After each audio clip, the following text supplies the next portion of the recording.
দিন যত যাবে মানুষ আর মানুষ থাকবে না, সবাই পশু প্রাণীর মতো হবে।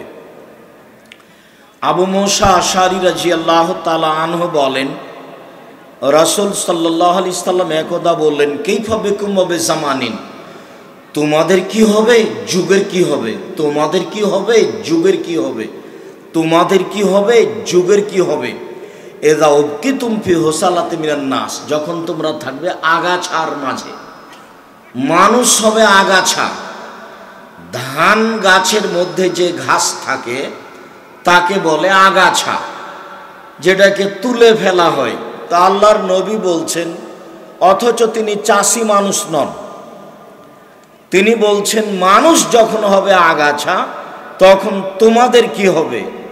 এক, দুই, মারিজাতুল ওহুদ, ওয়াদা অঙ্গীকার কেউ পূর্ণ করবে না। আলেম ওলামা, সাধারণ মানুষ, প্রায় মানুষ ওয়াদা অঙ্গীকার পূর্ণ করবে না। সবাই হবে আত্মসাৎকারী, ওয়াদা ভঙ্গকারী। তিন, ইখতিলাফু, মানুষের মধ্যে মতবিরোধ বেশি হয়ে যাবে। মতবিরোধটাকে এইভাবে দেখালেন, সুম্মা সাব্বাকা বাইনা আসহাবিহি, ডান হাতের আঙ্গুলগুলি বাম হাতের আঙ্গুলের ভিতরে ঢুকিয়ে দিলেন। ঢোকাতে ঢোকাতে এইভাবে ঢুকিয়ে দিয়ে বললেন যে ডান হাতের আঙ্গুলগুলি যেমন বাম হাতের আঙ্গুলের মধ্যে ঢুকে গেল, মানুষের মাঝে মতবিরোধ তেমন ঢুকে যাবে, কেউ কারো কথা মানবে না। তখন তোমাদের কি হবে, যুগের কি হবে। তখন তোমাদের কি হবে, যুগের কি হবে। এক, মানুষ হবে আগাছা। দুই, আমানতদারি থাকবে না, আত্মসাৎকারী থাকবে, সেই হবে ভালো মানুষ। আবার আল্লাহ রাসূল বলছেন, ইয়াতি আলাইকুম সানাওয়াতুন ওয়া তাতি আলাইকুম সানাওয়াতুন, অচিরেই তোমাদের সামনে এমন একটা যুগ চলে আসবে, ইসাদ্দাকুল কাযিব, মিথ্যুককে বলা হবে সত্যবাদী, ওয়া ইউকাদ্দাবু সাদিক, আর সত্যবাদীকে বলা হবে মিথ্যাবাদী। আত্মসাৎকারীকে বলা হবে আমানতদার, আর আমানতদারকে বলা হবে আত্মসাৎকারী। তখন তোমাদের কি হবে, যুগের কি হবে। তখন তোমাদের কি হবে, যুগের কি হবে। তখন সাহাবীগণ বলছেন, ফামা তা'মুরুনি, তাহলে আপনি বলেন কি হবে, আমরা কি করব সেটা আপনি বলেন। তখন আল্লাহ রাসূল বললেন, শোনো, আলজিম বাইতাক, ওই সময়তে বাড়িতে থাকিও, বাইরে যায়ও না। বাইরে গেলে ঈমান ধ্বংস হবে। আমি আপনাদের 4টা কাজ জরুরিভাবে করার জন্য অনুরোধ জানিয়েছি যখন তখন।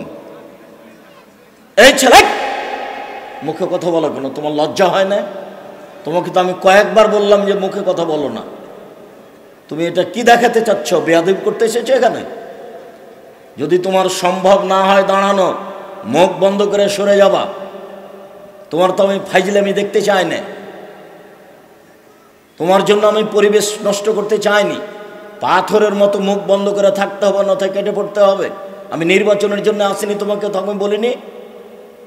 তোমাকে এখানে বসে থাকলে মুখ বন্ধ করে ভদ্রতা বজায় রেখে থাকতে হবে, অন্যথায় মুখ বন্ধ করে সরে যেতে হবে, মুখ খুলতে পাবা না। এমনভাবে দাঁড়িয়ে থাকবে পাখি যেন মনে করে তুমি পাথর।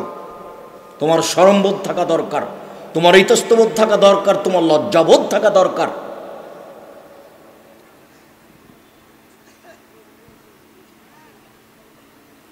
আপনাকে আমি মুখ খোলার জন্য অনুরোধ করছি, আপনি মুখ খুলবেন না। আর যদি আপনার সম্ভব না হয় তাহলে মুখ বন্ধ করে চলে যান। আপনাকে এখানে দাঁড়িয়ে থাকতে, বসে থাকতে বাধ্য করিনি। এইটুকু ধৈর্যের পরিচয় দিতে পারবেন না, কিসের পড়াশোনা করেছেন আপনি? কে বলে আপনাকে শিক্ষিত ছেলে? কে বলে তুমি শিক্ষিত ছেলে? তুমি কি বুঝো? তোমাকে তো আমি পশু প্রাণীর মতো মনে করি। বুঝেও বুঝে না, ওরা অন্তর আছে বুঝে না, দেখেও দেখে না, ওরা চক্ষু আছে দেখে না, শুনেও শুনে না, ওরা কান আছে শোনে না। উলাইকা কালানাম, তারা পশু প্রাণীর মতো, তারা গরু ছাগলের মতো, তারা কুকুর শ্রীরের মতো, তারা চতুষ্পদ প্রাণীর মতো, ভালো হওয়া যাল বরং তার চেয়ে খারাপ। এই বোকা ছেলে, তোমাকে বলেছেন আল্লাহ কথা, ফাজলামি করো বেটা। তোমাকে আমি কতবার বললাম যে তুমি চুপ থাকো। এটা আমি বলিনি, এটা আল্লাহ বলছেন। আল্লাহ এটা পশু প্রাণীকে বলেননি, মানুষকে বলছে।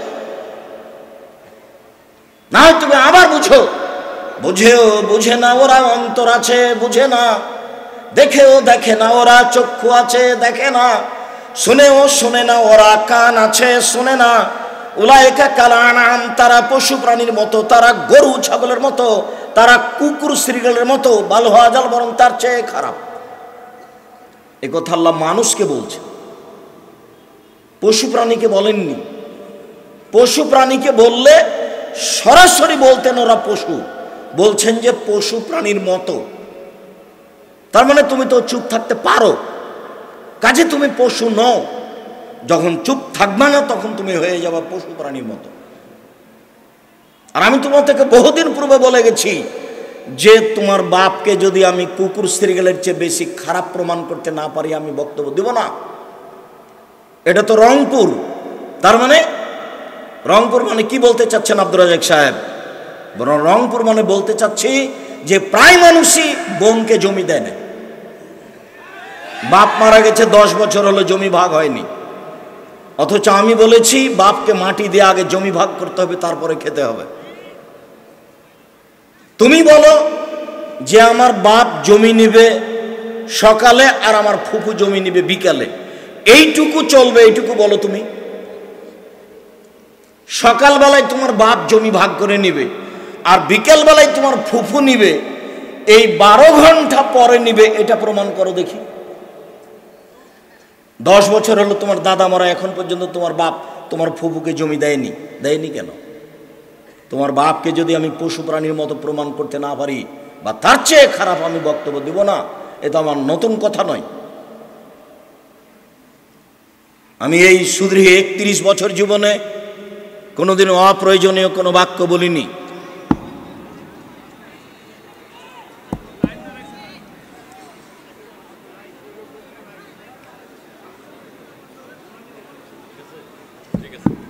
আমার এই সুদীর্ঘ 31 বছর জীবনে আমি কোনোদিন অপ্রয়োজনীয় বাক্য বলিনি। সুদীর্ঘ 31 বছরের জীবনে আমি কোনোদিন কিস্সা কাহিনী বলিনি। এই সুদীর্ঘ 31 বছর জীবনে আমি কোনোদিন কোনো দল মাঝাবকে উপেক্ষার কথা বলিনি। 31 বছর জীবনে আমি কোনোদিন সরকার বিরোধী বক্তব্য বলতে যাইনি। এই 31 বছর জীবনে আমি কোনোদিন মানুষের কাছে পথ খরচ পাথেও চাইনি। এই সুদীর্ঘ 31 বছর জীবনে আমি কোনোদিন আমার পরিচয় দিইনি। আমাকে যখন চাপ দিয়ে পরিচয় জানতে চেয়েছে যে আপনার পড়াশোনা কি, আপনি কি করেন, কি পাস করেছেন, তখন আমি বলেছি আমার নাম আব্দুর রাজ্জাক আর আমার বাপের নাম ইউসুফ, বাপ বেটা মিলে আব্দুর রাজ্জাক বিন ইউসুফ। এর চেয়ে আমি বেশি বলিনি। রংপুর জেলায় বহুদিন থেকে আসি, 30 বছর থেকে আসছি। বলো তুমি যদি প্রমাণ করতে পারো যে আমি একদিন আমার পরিচয় দিয়েছি, তাহলে আমি জাতির সামনে বক্তব্য দিব না। তোমার জন্য এসেছি, তোমাকে আমি অনেক ভালোবাসি। সম্মানিত দিনী ভাই, আমি আপনার জন্য এসেছি। সম্মানিত দিনী বোন, আমি আপনার জন্য এসেছি। আপনি কষ্ট নিয়েন না, আপনি কিছুক্ষণ অপেক্ষা করুন, আপনার কিছু না কিছু আমি উপকার করবই করবো ইনশাআল্লাহ। পিতা মারা গেছেন, ভাই বোন বেঁচে আছেন, আগে জমি ভাগ হবে, তারপরে কোনো কথা। জরুরি। এটা মানুষের হক নষ্ট করে, দাম্ভিকতা দেখিয়ে, জুলুমবাজি করে জান্নাত কিনা যায় না। জালেমের বিচার পরে হবে। খুব ভালোভাবে বলা আছে আপনাকে যে ভালো মানুষের জন্য কবর হলো বাসর রাতের সমান।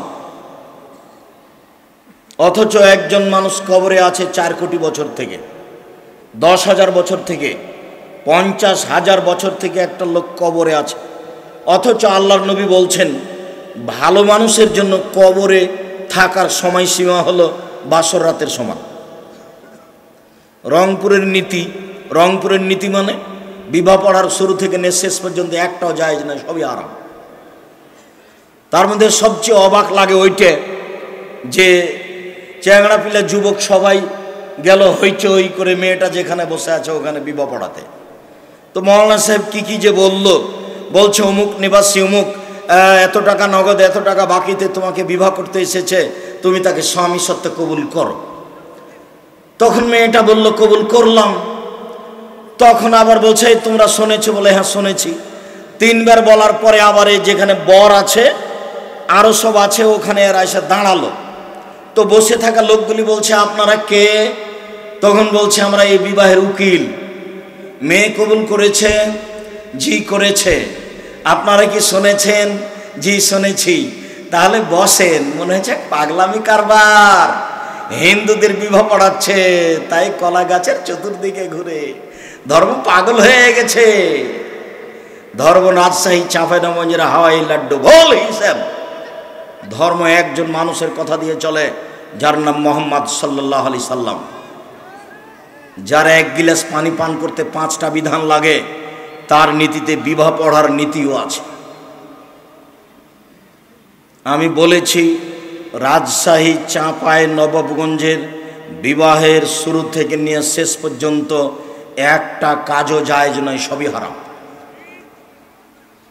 তার মধ্যে গাইবান্ধা, রংপুর, লালমনিরহাট, নীলফামারী এইসব জেলার যে নীতি বললাম, এই নীতি একেবারেই নোংরা, বর্বর, জঘন্য। তারপরেও বর আবার কথা বলতে পারবে না, কথা বললে নাকি বেয়াদব। ওকে মুখে রুমাল দিয়ে পশ্চিম দিকে মুখ করে বসে থাকতে হবে।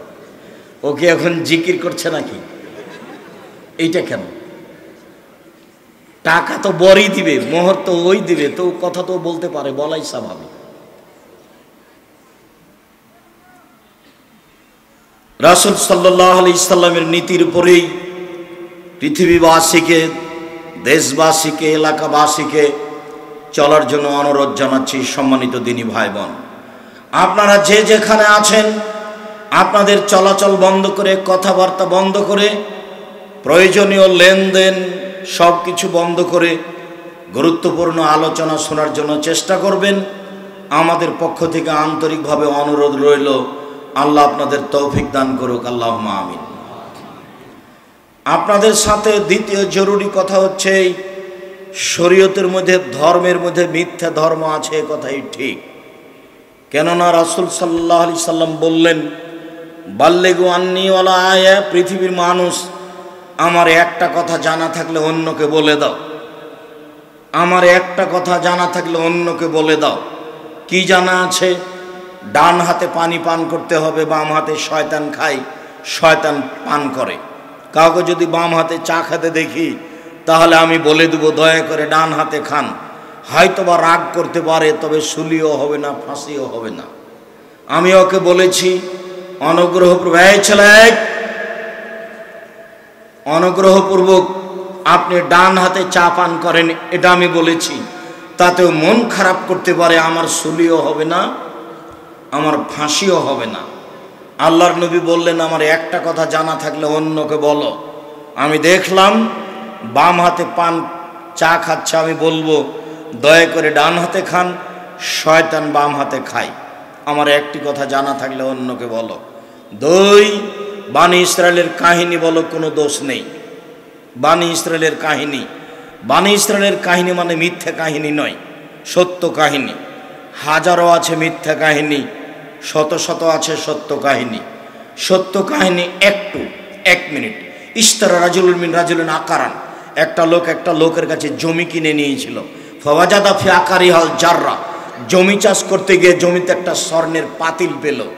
স্বর্ণের পাতিলটা নিয়ে জমি বিক্রেতাকে বলছে, খুজ জাহাবাকা মিন্নি, আপনি আপনার এই স্বর্ণ নেন। ইশতারাতু মিনকাল আরদ অবাবতা মিনকাল যাহাব, আপনার কাছে আমি জমি কিনে নিয়েছি, স্বর্ণ কিনে নিনি, অতএব স্বর্ণের পাতিল নিয়ে নেন। তখন জমি বিক্রেতা বলছে, বেইতুলার জমা ফিহা, জমি বিক্রি করেছি, জমিতে যা ছিল সবই বিক্রি করেছি, আমি স্বর্ণের পাতিল নিব না। তখন তারা বিচারকের কাছে গেল, যা হলো হলো। এ হলো বানি ইসরায়েলের কাহিনী, সত্য ঘটনা। বানি ইসরায়েলের কাহিনী, মিথ্যা ঘটনা কি? হাজারো মিথ্যা ঘটনা। তার একটা ঘটনা আপনাকে শোনাই, অনেক দিন আগের কথা। একটা মানুষের বাড়ির পাশে একটা পাখির বাসা ছিল। পাখিতে বাচ্চা দিত, বাচ্চা বড় হলে ওই বাড়ির লোকটা ধরে খেয়ে নিত। তারপরে পাখি সুলাইমান আলাইহিস সালামকে বিচার দিল, আমার বাচ্চা ধরে খায়। সুলাইমান আলাইহিস সালাম জিনকে বললেন, এই শোনো জিন, যখন ও বাচ্চা ধরতে যাবে তখন তোমরা 2টে জিন তার দুই পা ধরে দুই দিকে ফেলে দেবা পূর্ব পশ্চিমে। ঠিক আছে, কথা সিদ্ধান্ত হয়ে গেল। এবার এই লোকটা যখন গাছে উঠবে বাচ্চা নামানোর জন্য, তখন রুটি খাচ্ছিল, পাশে একজন ভিক্ষুক রুটি চেয়েছে, তখন সে তার একটা রুটি ভিক্ষুককে দিয়ে দিয়েছে। এরপর গাছে উঠছে বাচ্চা ধরার জন্য, তখন সুলাইমানের আদেশে দুইজন জিন চলে আসলো, দুই পা ধরে তাকে পূর্ব পশ্চিমে ফেলে দিবে। এখন আল্লাহ বলছেন, এই শোনো, যে বান্দা আমার নামে দান করে তার এরকম অপমান হবে, এটা হতে পারে না। তোমরা দুইজন ফেরেশতে যাও, দুইজন জিনের দুই পা ধরে তাদেরকে দুই দিকে ফেলে দাও। দানের ফজিলত, হাজার হাজার বছর আগের কাহিনী, একবার নগদ মিথ্যে। তার মধ্যে বাইজিদের কাহিনী তো আছেই, বাইজিদের কাহিনীও মিথ্যে। 31 বছর থেকে বলছি বাইজিদের কাহিনী সত্য প্রমাণ করতে হবে। যেদিন প্রমাণ হয়ে যাবে সেদিন আমি আর বক্তব্য দিব না। 31 বছর থেকে বলছি সাদ্দাদের কাহিনী মিথ্যে, যেদিন প্রমাণ হয়ে যাবে সেদিন আমি আর বক্তব্য দিব না। এটা আপনার সাথে আমি ওয়াদাবদ্ধ, আমি নতুন কিছু বলিনি, এটা দীর্ঘ 30 বছর থেকে বলছি। কত শত কথা বলেছি, তার দুই একটা কথা শোনালাম। আমার একটি কথা জানা থাকলে অন্যকে বলো। 2 বানি ইসরায়েলের কাহিনী বলো। 3 মান কাযাবা আলাইয়া মুতাআম্মিদান ফালিয়াতাবাওয়া মাকাদাহু মিনান নার। কেউ যদি কোনো কথা আমার নামে বলে, সেই কথা যদি আমার না হয় তাহলে তার থাকার জায়গা জাহান্নাম। জুব্বা যত বড়ই হোক, পাঞ্জাবি যত বড়ই হোক, পাগড়ি যত বড়ই হোক, হুজুরের ওই মুখের কথা যদি নবীর না হয় তাহলে হুজুরকে কেউ জাহান্নাম থেকে রক্ষা করতে পারবে না, হুজুর জাহান্নামে যাবে, এ কথাই ঠিক। তাহাজ্জুদ দিয়ে বক্তব্য দিয়ে হুজুর বিচারের মাঠে নিজেকে টিকাতে পারবে না। আমাদের নবী মুহাম্মদ সাল্লাল্লাহু আলাইহি ওয়াসাল্লাম বলছেন, আমাকে জিবরাইল উপরে নিয়ে যাচ্ছেন, দেখি অনেক মানুষ তুকরাজ সাবম বিমাকারিজ মিনান নার, যাদের জিহ্বাকে আগুনের কাঁচি দিয়ে কেটে দেওয়া হচ্ছে, ঠোঁট জিহ্বা কেটে দেওয়া হচ্ছে। আমি বললাম, জিবরাইল মান হল, এরা কারা? একই কথা। মানুষের ঠোঁট জিহ্বা আগুনের কাঁচি দিয়ে কেটে দেওয়া হচ্ছে, একই কথা। এ তো ভয়াবহ ব্যাপার, এরা কারা? তখন জিবরাইল বলছেন, হাউলায়ে খুতবা মিন উম্মাতিক, এরা হচ্ছে আপনার উম্মতের বক্তা, যারা বক্তৃতা করত। নেন এবার, এই বিচার তো আমি করিনি, এই বিচার মুহাম্মদ সাল্লাল্লাহু আলাইহি ওয়াসাল্লাম করেছিলেন, তার মুখের কথা। আমি অনুবাদক, 1450 বছর পূর্বে মুহাম্মদ সাল্লাল্লাহু আলাইহি ওয়াসাল্লাম এই কথা বলেছেন। আমি একটা তার অনুবাদ করে শোনালাম। এদেশে একটা বই পাওয়া যায়, বক্তা শ্রোতার পরিচয়, আপনার জন্য লিখেছিলাম। জানি না আপনার কাছে 50 টাকা কত বেশি। মাসিকা লিতে পত্রিকা 50টা প্রশ্নের উত্তর সম্বলিত 10 জন মুফতির মাধ্যমে বের হয়। জামিয়া সালাফের মুখপাত্র পত্রিকা মাসিকা লিতে পত্রিকা। আমি জানি না আপনার তার সাথে কতটুকু সম্পর্ক। যদি সামান্যতম আপনার সংকীর্ণতা থাকে মাসিকা লিতে পত্রিকার ব্যাপারে, জব আপনি বিচারের মাঠে দিয়েন। আমি আব্দুর রাজ্জাক বিন ইউসুফ, আমাকে দিতে হবে না। আল্লাহে আল্লাহর কসম, আল্লাহে আল্লাহর কসম, আল্লাহে আল্লাহর কসম, 90 সাল থেকে নিয়ে এখন পর্যন্ত আমি আমার নিজস্ব স্বার্থে ফেলিনি। আমি একটা বাক্য, একটা কলম নিজস্ব স্বার্থে লিখিনি। এই পথ দিয়ে আমাকে কিছু করতে হবে এটা আমি কোনোদিন মনে করিনি। রংপুর থেকে আমি বক্তব্য দিয়ে চলে গেছি, 1 পয়সা আমাকে দেয়নি। পরীক্ষা করার জন্য না কিসের করার জন্য কয়েকদিন পরে সাক্ষাৎ করেছে। দিনাজপুর থেকে চলে গেছি আমি, 1 পয়সা আমাকে দেয়নি। আমি আমার পয়সা দিয়ে দিনাজপুর থেকে চলে গেছি, আজ পর্যন্ত সাক্ষাৎ করা প্রয়োজন মনে করিনি।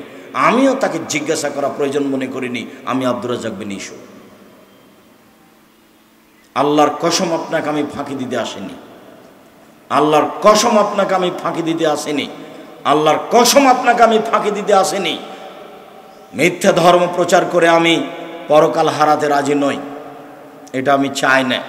আমি আপনার দিনী ভাই, আপনি আমার দিনী ভাই, আপনি আমার দিনী বোন। মাসিকা লিতেশাম পত্রিকার সাথে আপনি ভালোবাসা রাখুন। আমি জাতির সামনে সঠিক দিন প্রচারের জন্য এই জোরালো পদক্ষেপ চালিয়ে যাচ্ছি। আমার জীবনে বড় স্বাদ, আমি এদেশের মাটিতে উন্নত মানের প্রতিষ্ঠান গড়বই ইনশাআল্লাহ। সেটাই জামিয়া সালাফিয়া তেঘরা বিরল দিনাজপুর, সেটাই জামিয়া সালাফিয়া ডাঙ্গিপাড়া পাবা রাজশাহী, সেটাই জামিয়া সালাফিয়া রূপগঞ্জ নারায়ণগঞ্জ ঢাকা, সেটাই জামিয়া সালাফিয়া 6 মাইল বাবুগঞ্জ বরিশাল, এছাড়া আরও জামিয়া সালাফিয়া সময়ের গতিতে। আমার মনে বড় স্বাদ আমি এদেশের মাটিতে উন্নত মানের প্রতিষ্ঠান গড়বই ইনশাআল্লাহ, যেখানে ছেলে মেয়ে বাংলা ইংরেজি আরবি উন্নত মানের শিক্ষা অর্জন করে জাতির অন্যায়ের বিরুদ্ধে লড়বে মুখে কলমে মিডিয়ায়। সেটাই হলো কলম মাসিক আল ইতেশাম পত্রিকা। আর মিডিয়া তো দিনরাত দেখতে পাচ্ছেন, অনলাইন আল ইতেশাম টিভি আরও যত আছে। আর কলম তো দেখতে পাচ্ছেন, মুখে তো ভাঙাচোরা। আমি সাধারণ মানুষ, আপনার দিনী ভাই, আপনার সাথে আছি। আল্লাহে আল্লাহর কসম, আল্লাহে আল্লাহর কসম, আল্লাহে আল্লাহর কসম, এই দীর্ঘ 31 বছর জীবনে আমি কোনোদিন অপ্রয়োজনীয় বাক্য বলিনি। আপনার ক্ষমতা থাকলে, আপনার হুজুরের ক্ষমতা থাকলে সেটা প্রমাণ করে দেখাতে পারে। পৃথিবীর মানুষ, আমার একটি কথা জানা থাকলে অন্যকে বলো। পৃথিবীর মানুষ, বানি ইসরায়েলের কাহিনী বলো, কোনো দোষ নেই। পৃথিবীর মানুষ আমার একটা কথাকে যদি বলে, সেটা যদি আমার না হয়, তাহলে তার থাকার জায়গায় জাহান্নাম।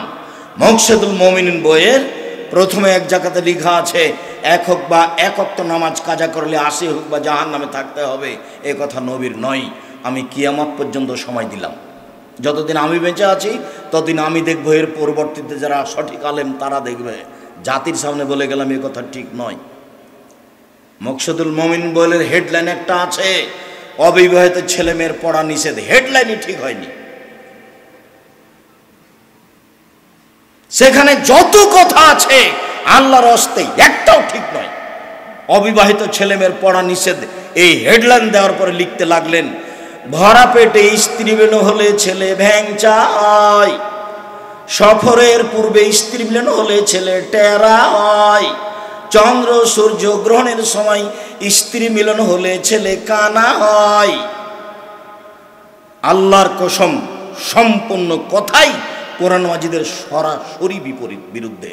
আল্লাহ তাআলা কোরআন মাজিদে বলছেন, নিসাউকুম হারসুল লাকুম ফাতু হারসাকুম আন্না শাইতুম। পৃথিবীর মানুষ তোমাদের স্ত্রী, তোমাদের জমি। তোমরা তোমাদের স্ত্রীর কাছে আসো তোমাদের ইচ্ছা মতো। সকালে কি, বিকালে কি, দুপুরে কি, চন্দ্রগ্রহণ লাগলে কি আর না লাগলে কি। এই কথা আল্লাহ বলেন। এদেশের মাটিতে ধর্মের নামে মিথ্যা ধর্ম আছে, এই কথাই ঠিক। অতএব বিবেচনা করে বক্তব্য শুনতে হবে আর বিবেচনা করে মানতে হবে, এ কথাই ঠিক। এক জানাজা মুমূর্ষ ব্যক্তিকে লক্ষ্য করে 242টি বেদাত আছে। তন্মধ্যে অসুস্থ হলে তার পাশে কোরআন মাজিদ পড়তে হবে। মরে মরে জান যায় যায়, মরে মরে জান যায় যায়। আল্লাহ রাসূল বলছেন, লাক্কানু মাউতাকুম, তোমাদের মুমূর্ষ ব্যক্তিকে লা ইলাহা ইল্লাল্লাহ স্মরণ করো। কেন? মান কানা আখিরু কালামে ফাদা খালাল জান্নাহ, যার জীবনে শেষ বাক্য লা ইলাহা ইল্লাল্লাহ হবে সে জান্নাতে চলে গেছে। এই কথা মুহাম্মদ সাল্লাল্লাহু আলাইহি সাল্লাম বলেন। সূরা ইয়াসিন কেন? কোরআন মাজিদ 100 বার সেখানে পড়লে তার কোনো উপকার হবে না। উপকার হবে এরকম কথা মুহাম্মদ সাল্লাল্লাহু আলাইহি সাল্লাম বলেননি, বরং মুহাম্মদ সাল্লাল্লাহু আলাইহি সাল্লাম বলেছেন, পাশে লা ইলাহা ইল্লাল্লাহ বলো। কোনো ফাঁকে যদি ও নিজেও লা ইলাহা ইল্লাল্লাহ বলে তাহলে জান্নাতে চলে গেছে। আমি অনুবাদক। এই কথা মুহাম্মদ সাল্লাল্লাহু আলাইহি সাল্লাম বলেছেন আজ থেকে নিয়ে 1450 বছর পূর্বে। মরার সাথে সাথে তাকে কেবলামুখী করতে হবে। কেন? মরার সাথে সাথে আপনি একটা সাদা কাপড় দিয়ে ঢেকে দেন, মরার পরে তার পেট চেপে পেশাব পায়খানা বের করতে হবে কেন? মরার পরে তার নখ কাটতে হবে কেন? এই ছেলে, তোমার মা এতদিন কোথায় গেছিল? তোমার বাপ মারা গেছে, মরার পরে নখ কাটে কেন? তোমার মার চোখ নাই, তোমার মোষ নাই, তুমি কি করো? তুমি কি করো? তোমার বোনেরা নেই, তোমার মায়ের নখ বড় হয়ে আছে, বিছানে পড়ে আছে 3 বছর থেকে, নখ পরিষ্কার করবা তুমি, ছোট করবা তুমি, তোমার মাকে পেশাব করাবা তুমি, পায়খানা করাবা তুমি, পানি খরচ করাবা তুমি, কাপড় বদলাবা তুমি, তোমার মাকে কাঁধে করে রংপুর মেডিকেলে নিয়ে যাবা তুমি। সব সেবা করার জন্য প্রস্তুত থাকো, তার নাম তুমি বেটা। তোমার বোনেরা তো শ্বশুর বাড়ি চলে গেছে, সে ইচ্ছা করলে আসতে পারবে না। আর তোমার স্ত্রী দেখবে তার কি প্রমাণ। সে যদি বলে তোমাকে, হ্যাঁ তোমার মা আমাকে অকথ্য ভাষায় গালি দেয়, তোমার মাকে দেখবো মানে, এই কথা যদি তোমাকে বলে তাহলে তোমার মা পড়ে থাকবে? সব কাজ করতে হবে তোমাকে, এটাই শরীয়ত। একদিন তুমি ছিলে তোমার মায়ের কোলে, এখন তোমার মা তোমার কোলে।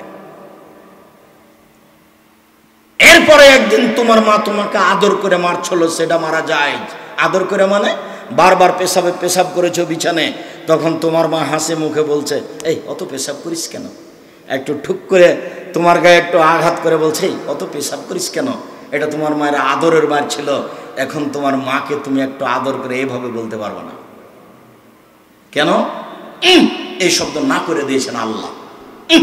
এই শব্দ আল্লাহ না করে দিয়েছেন, না, এই শব্দ তোমার মার কাছে চলবে না। মায়ের কাছে জোরে কথা বলা নিষেধ, মায়ের কাছে জোরে হাঁটা নিষেধ, একেবারে টোটালাই নিষেধ। একদিন রাজশাহীর এমপি এসেছেন, মেয়র এসেছেন নওদাপাড়ায়, তো ওখানে ওসি গিয়ে এভাবে দাঁড়াচ্ছে।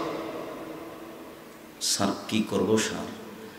তো দৃশ্য দেখে আমি বলছি, কি ব্যাপার, কেউ যদি কোনো কথা আমার নামে বলে, সেই কথা যদি আমার না হয় তাহলে তার থাকার জায়গা জাহান্নাম, সেটা ধর্মের যে অংশে হোক না কেন। মানুষ মারা গেছে, মাটি দিতে হবে, 4 দিনের দিন গরু জবাই করে খাওয়াতে হবে কেন? 40 দিনের দিন খাওয়াতে হবে কেন? গরু জবাই করে তুমি খাওয়াচ্ছ, সবাই এসেছে খেতে, যেটা তোমার বাপের নামে করেছো সেটা যদি নির্ধারিত দিনে হয় তাহলে হচ্ছে শিরক। তুমি বাপের জন্য করেছো, যেটা যদি নির্ধারিত দিনে না হয় তাহলে সেটা ভালো, কিন্তু সেটা ফকির মিসকিন খাবে, ধনী মানুষ তো খেতে পারে না। ধনী মানুষের জন্য এটা খাওয়া হারাম কেন? ওটা মানুষের ময়লা। রাসূল সাল্লাল্লাহু আলাইহি সাল্লাম বলছেন, ইন্নামা সাদাকা আওসাখুন নাস, দান হচ্ছে মানুষের ময়লা। হাসান রাদিয়াল্লাহু তাআলা আনহু যাকাতের দানের একটা খেজুর মুখে দিয়েছিলেন, আল্লাহর নবী লাফ দিয়ে গিয়ে মুখের ভিতরে আঙ্গুল ঢুকিয়ে খেজুর বের করে দিয়ে ফেলছেন, আর বলছেন আমার সারটা, তুমি বুঝো না, এই দান সাদকা মানুষের ময়লা, এটা আমার জন্য হারাম, এটা আমার বংশের জন্য আমার হারাম, আমার বাড়িতে যে কাজ করে তার জন্য হারাম। মুখে দিয়েছো মানে বের করো এটা। ছোট ছেলেকে বলছেন মুহাম্মদ সাল্লাল্লাহু আলাইহি ওয়াসাল্লাম, এটা মানুষের ময়লা, এটা আমার জন্য হারাম, এটা আমার বংশের জন্য হারাম, আমার বাড়িতে যে কাজ করে তার জন্য হারাম। আর তোমার বাপের অনুষ্ঠান খেতে এসে যে ধনী মানুষেরা সব গাড়ি ঘোড়া নিয়ে, ধর্ম পাগল হয়ে গেছে। কত বিকৃত ধর্ম আছে দেশের মাটিতে। সম্মানিত দিনী ভাই বোন, আপনাদের জন্য এখানে জরুরি একটু অংশ এখানেই ছেড়ে দিলাম। তবে মাওলানা সাহেব খুব বিপদে আছেন। মাওলানা সাহেব বুঝতে পারছেন না মিথ্যে ধর্মের ফলাফল কি। 1 নম্বর ফলাফল, জিভা কেটে নেওয়া হবে বিচারের মাঠে, যা মুহাম্মদ সাল্লাল্লাহু আলাইহি সাল্লাম দেখে বললেন। 2 নম্বর হচ্ছে মুহাম্মদ সাল্লাল্লাহু আলাইহি সাল্লাম যা বলেছেন, মাওলানা সাহেবকে জাহান্নামে দেওয়া হবে, দেওয়ার সাথে সাথে নাড়ি ভুঁড়ি তার ঝরে যাবে, ঝুলতে থাকবে, তখনও নাড়ি ভুঁড়ির চতুর্দিকে ঘুরবে। গরুর পায়ে ধান মারার সময় গরু যেমন ধানের উপরে ঘুরে। সবাই এসে বলবে, কি খবর হুজুর, আপনি তো আমাদের ভালো কথা বলছিলেন, তা'মুরুনা বিল মারুফ ওয়া তানহাউনা আনিল মুনকার, আপনি তো আমাদেরকে ভালো বলছিলেন, মন্দ থেকে নিষেধ করছিলেন, আপনি কেন এখানে? তখন হুজুর বলবেন, কি করি, আমরুকুম বিল মারুফ হলো আতিহে, আমি ভালো বলেছি, ভালো করিনি। যে পর্দার বক্তব্য ঠিকই দিয়েছে, কিন্তু হুজুরের বাড়িতে কোনোদিন পর্দা ছিল না। হালাল হারামের কথা ঠিকই বলেছে, কিন্তু হুজুরের বাড়িতে কোনোদিন হালাল হারামের বিচার ছিল না। যার কারণে এই অবস্থা। আমি বলিনি, হাদিস বুখারী মুসলিম। আল্লাহ নবী বলছেন, আমার 2 হাত ধরে জিবরাইল এবং মিকাইল নিয়ে চলে যাচ্ছেন, তো দেখলাম একটা লোক চিত হয়ে শুয়ে আছে, পাশে একটা লোক পাথর দিয়ে তার মাথাকে ভেঙে চৌচির করে দিচ্ছে, খান খান করে দিচ্ছে। আমি একবার বললাম, জিবরাইল একে যার মাথাকে পাথর দিয়ে ভেঙে চৌচির করে দেওয়া হচ্ছে? জিবরাইল বললেন, ইনি হচ্ছেন মওলানা মানুষ, যেভাবে জানতেন সেভাবে আমল করতেন না। হাদিসগুলি সব বুখারী মুসলিম, বইটা পড়ার জন্য অনুরোধ জানাচ্ছিলাম। বক্তা শ্রোতার পরিচয়। সম্মানিত দিনী ভাই বোন, আমার মনে বড় স্বাদ, এদেশের মাটিতে আমি উন্নত মানের প্রতিষ্ঠান গড়ব। সেই প্রতিষ্ঠানের মুখপাত্র পত্রিকা হচ্ছে মাসিক আল ইতিসাম পত্রিকা। আপনারা আব্দুল্লাহর বই পড়েন, আব্দুল্লাহর বক্তব্য আমিও পড়ি শুনি, আব্দুল্লাহর লেখা বই আমিও পড়ি। আপনারা সবাই তাদের জন্য দোয়া করেন, তারা যেন জাতির কাছে গ্রহণীয় খাদেম হতে পারে, আল্লাহর কাছে যেন তারা গ্রহণীয় খাদেম হতে পারে। জনগণ যেন তাদের কথা শোনে, আল্লাহ যেন তাদেরকে কবুল করেন, এ দোয়া আমিও করছি, জাতিকে করার জন্য অনুরোধ জানাচ্ছি। আমারও মন চায় তার লেখা বইগুলি পড়তে, আপনারাও পড়েন, কিন্তু আমিও খাকসার যে ভাঙাচারা 2-1টা বই যা পেশ করি সেটা পড়বেন। মাসিক আল ইতিসাম পত্রিকা জাতির জন্য মুখপাত্র পত্রিকা, জামিয়া সালাফের মুখপাত্র পত্রিকা মাসিক আল ইতিসাম পত্রিকা। সম্মানিত দিনী ভাই, জাহান্নাম যত কঠিন কবর তার চেয়ে কিছু কঠিন কম, কিয়ামত তার চেয়ে কিছু কঠিন কম। কবর যত কঠিন, কিয়ামত তার চেয়ে অনেক বেশি কঠিন। কিয়ামত যত কঠিন, জাহান্নাম তার চেয়ে অনেক অনেক অনেক বেশি কঠিন। কি দিয়ে বুঝায় আপনাকে আমি জাহান্নাম কত কঠিন? সম্মানিত দিনী ভাই বোন, একটু কবর। উসমান রাদিয়াল্লাহু তাআলা আনহু ওয়াকাফ আলা কাবরিন, যখন আল্লাহর নবী উসমান রাদিয়াল্লাহু তাআলা কবরের পাশে দাঁড়াতেন, দাঁড়ানোর সাথে সাথে কাঁদতে লাগতেন। হাত্তা ইয়াবুল্লাহ লেহিয়াতাহু, চোখের পানি ঝরতে ঝরতে দাড়ি ভিজে যেত। কখনো আপনার চোখের পানি বের হয়? রাতে একাই কান্নাকাটি করে দেখেছেন? কতদিন আপনাকে বললাম যে আল্লাহ নবী বলেছেন গাভীর বাঁট থেকে, বান থেকে দুধ বের করে ভিতরে ঢোকানো যায় না, যেমন আল্লাহর ভয়ে কাঁদে যে সে জাহান্নামে যাবে না, তেমন। বুঝাতে পারিনি? আল্লাহ রাসূল বলছেন লাইয়ালিজার রাজুলুন নারা বাকামিন খাশিয়াতিল্লাহ হাত্তা ইয়ালিজাল লাবানু ফি দরে। গাভীর বাঁট ওলান থেকে দুধ বের করে ভিতরে ঢোকানো যেমন অসম্ভব, আল্লাহর ভয়ে কাঁদে যে তার জাহান্নামে যাওয়া তেমনি অসম্ভব।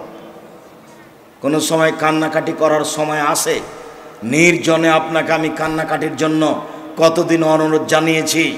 সবাই যখন ঘুমিয়ে যাবে, রাত 2টা, 1টা, 3টার সময় উঠে সুন্দর করে অজু করে 2 রাকাত সালাত আদায় করে কান্নাকাটি করে নিজের প্রয়োজনের কথাটা আল্লাহকে বলবেন।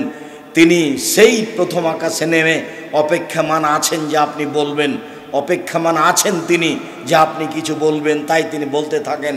রাত 2টা, 1টার পরে সপ্তম আকাশ থেকে প্রথম আকাশে নেমে এসে বলেন মায়া ধুনি ফাস্তাজিব লাহু, কে আমাকে ডাকে আমি তা ডাকে সাড়া দিব।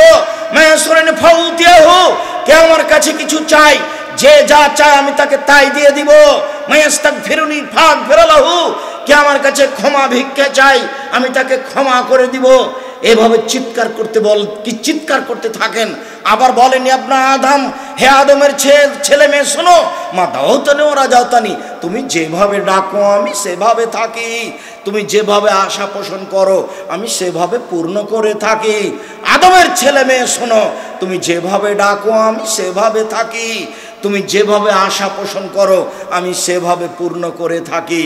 তুমি আমার কাছে ক্ষমা চাইলে আমি ক্ষমা করে দিই। আলা উবালি, আমি পরোয়া করি না তুমি কত বড় পাপী, আমি পরোয়া করি না তুমি কত বড় পাপী, আমি পরোয়া করি না তুমি কত বড় পাপী।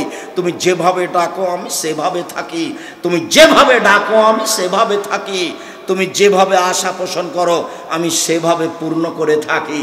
আল্লাহ এভাবে চিৎকার করে থাকেন আর বলতে থাকেন। আর তোমার স্বভাব এমন যে তুমি ল্যাংটা বেডি ছেলে মোবাইলে দেখতে দেখতে দেখতে দেখতে রাত 2টা 3টায় শুয়েছ। চক্ষু ঠান্ডা করে, কলিজা ঠান্ডা করে নগ্ন মেয়ে দেখে জান্নাত কেনার চেষ্টা করো না। ভোর রাত্রে উঠে আল্লাহকে ডাকার হিসাব করো না। আল্লাহকে ডাকতে হলে রাত 10টায় ঘুমিয়ে যেতে হবে, এটাই ঠিক। তাহলে আল্লাহকে ডাকা সম্ভব হবে শেষ রাতে। রাতকে মূল্যায়ন করতে হবে, দাম দিতে হবে, তাহলে আপনি আমার উদ্দেশ্যে পৌঁছিতে পারবেন। যখনই উসমান রাদিয়াল্লাহু তাআলা আনহু কবরের পাশে দাঁড়াতেন তখনই কাঁদতে লাগতেন। কাঁদতে কাঁদতে 2 চোখের পানি একেবারে ঝরে দাড়ি ভিজে যেত। বলা হতো তাকে তাজকুলুল জান্নাত ওয়ান নার ফালা তাবকি মিন হাজা। আপনি জাহান্নামের কথা বলেন, জান্নাতের কথা বলেন, তখন তো কাঁদেন না, কিন্তু যখনই আপনি কবরের পাশে দাঁড়ান তখন আপনি কাঁদেন কেন? এর কারণ কি?